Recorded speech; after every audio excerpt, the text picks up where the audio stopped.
ค่าเมื่อส่งตอนต่อไปน้องแห่งการยันเพิ่งเข้าคันเนาะ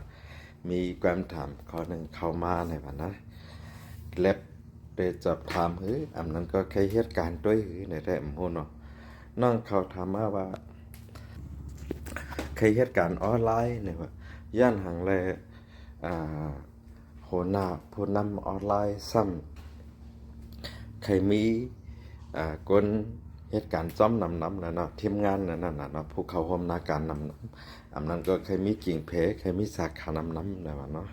ถามคำมาก็คล้ายๆกับแล้วขึ้นเนาะเขาก็ได้ตั้งความถามมาได้ๆอยู่อันนั้นก็ได้ใครให้คาลาดปันเดี๋ยวกว่าลงวิดีโอหรือได้ค่าก่อมหุ้นเนาะก็มันเปลี่ยนจังไหนค่ะเนาะซื้ออันมีนาการต่างงานออนไลน์ไว้นั่นค่ะนะซื้ออันมีนาการต่างงานออนไลน์ไว้นั่นตัดเด็กแค่ให้เปิ้นเข้าพร้อมนั่นน่ะเข้าโหลดเปิ้นจอยปืนเพชิดวิดีโอจอยปืนเพลิกเกี่ยวเลยข่าวสารเกี่ยวเลยอันเขาแค่กล้าแค่ขายนั่นเนาะปืนเพหรือเสียวมีเดียนะเนาะก็นั้นแหละมันเหมือนจังหนังก้อนหนึ่งมีตีลินหมอก25 เอกาอันนั้นก็มีสวนยางเนาะ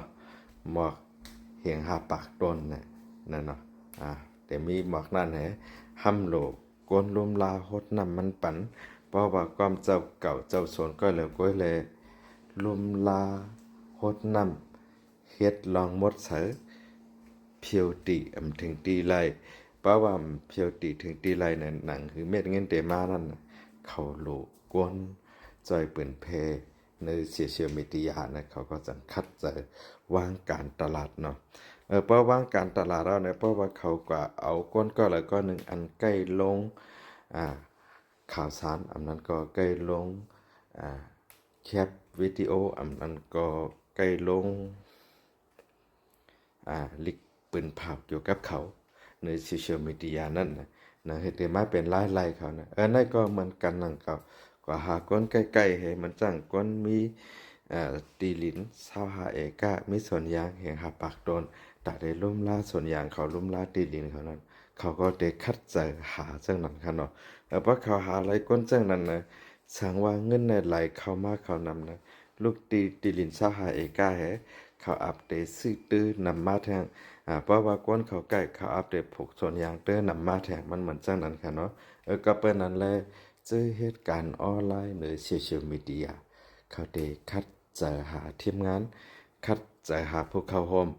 คัดเจอหาสาขาคัดเจอหากิ่งเพหนังคือกิ่งเพเขาบ่ได้ไล่นำนะ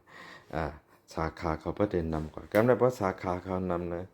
เม็ดเงินแฮมได้แล่นเข้าสู่เขานำเนาะเหมือนค่าเขามังปอกมังแล้วบ่มีมานั่งก็มนีเฮ็ดวัดได้ค่ะเนาะสาขาได้ค่ะนะเพราะค่าเขามีสาขานำนะมังปอกมังละนึงวันก็เงินเข้าเป็นแสนค่ะเนาะก็กะมือป้อนมาค่ะนะเมื่อนาได้เฮาข่าวก็สังรัฐก็นั่นแหละพี่น้องเขามังเจอเนี่ยก็คัดใจมาเปิ้นแพเปิ้นฮู้ลองวัดไว้เปิ้นแพเปิ้นฮู้ลองอันเขาใครเฮ็ดแลให้ว่าอะไรเฮ็ดกว่านั้นมาหลัดเนี่ยจังไหนในคลิปวิดีโอโหในป้อมปองใจเนี่ยก็ขึ้นโทรมาส่วนตัวยังก็ได้มาตอบปันในวิดีโอเป็นป๊อดเป็นตอนเนาะก็ยินจมกูก็ได้ถามมาเขาเนาะก็กาคาได้เต็มเอาข้อความหลัดน้องเขาขึ้นปันย้อนเปิดว่าน้องเขาเคยพูดแล้วก็มังเจอน้องเขาก็ว่าอัดชิปลงเอาเด็กกว่าด้วยในชิปเอาเนี่ยเกี่ยวกับลองการไปมักมีกำในเจ้าเก่าห้ามมักมีกาหือหลานนะลองตั้งมักมีในได้เนาะขาแค่ว่ามีเงินคำเปิ่นรัดในจนเนาะเพราะว่าปุ่งแตงผู้เข้าร่วมนาการเฮานั่นแหละเพราะเป็นก้นใจแต่นาเฮิรนเนี่ยก็มีเขาได้รู้ใจได้แค่เป็นคนหอกคำป้าที่1ที่2กันแล้วเนาะในก็เหมือนกันก็นั่งยิ่งก็ในสามันแต่นาเฮิรนเนี่ยอันเป็นโผเขาอันได้มาเฮ็ดโผเขานั่นลีใจมีเขาเป็นนั่งหอกคำก็ที่1กว่านะเงินคำน่ะมีกาเหตุของมันเพราะเปิ้นว่ารอบผ้าให้ทอมหัวไปเย็นมือเนี่ยเพราะก้อมลายเฮ็ดลายกินอันเขามีอยู่วันมันได้เนี่ยเขาซ้ำขึ้นวนด้วยกันได้ประมาอยู่โฮมพอยเปิ้นได้เขาแค่ให้เปิ้นมักมี เย็นปันบ่เปิ้นว่าบ่ใครไล่เปิ้นหน้านำก็เฮ็ดนายคำก็เฮ็ดหมุนเจ้านะห้ามว่าใครเฮ็ดให้มันเองแน่เนาะเฮาว่าทั้งหมดก็เนาะว่าเจ้าจ้าอันใครเปิ้นกินโคของหลายเปิ้นแฮเอาความลัดหวานๆให้ย้อนให้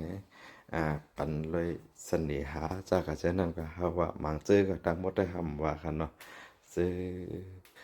อัน แค่ไล่กกของเพิ่นให้บ่เพิ่นเฮ็ดหาปันไล่นะครับว่าเพิ่นจากกะซันนั้นเนาะ